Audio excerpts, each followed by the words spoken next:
যেখানে আপনি প্রতিনিয়ত হেরে যাচ্ছেন, যেখানে আপনাকে ঠান্ডা মাথায় ঠকানো হচ্ছে, অবহেলা করা হচ্ছে, সেখান থেকে প্লিজ চলে আসেন। জানি চলে আসাটা সহজ না, বোকা মানুষের জন্য তো আরো কঠিন। বোকা মানুষ চায় স্যাক্রিফাইস করতে, বোকা মানুষ চায় কম্প্রোমাইজ করে টিকিয়ে রাখতে, তারপর নিজেকে নিঃশেষ করে দিয়ে সে টের পায় একপাক্ষিকভাবে কিছুই টিকে থাকে না। ঠান্ডা মাথায় যারা আমাদের কষ্ট দেয়, নির্লিপ্তভাবে যারা আমাদেরকে অবহেলা করে যায় দিনের পর দিন, আমরা কেন তাদের আঁকড়ে ধরে রাখতে চাই? আমরা কেন ভেবে নেই একদিন রূপকথার মতো সব বদলে যাবে, সব ঠিক হয়ে যাবে? আমরা চোখের সামনে নির্মম সত্য দেখেও চোখ বুজে তা অস্বীকার করতে চাই। শূন্যের মাঝে আমরা জোর করে ঘর বানাই, অথচ আমরা যাযাবর।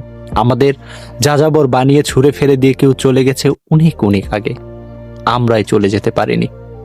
Leave live even if it's hurts, it's never too late to live, it's never too late.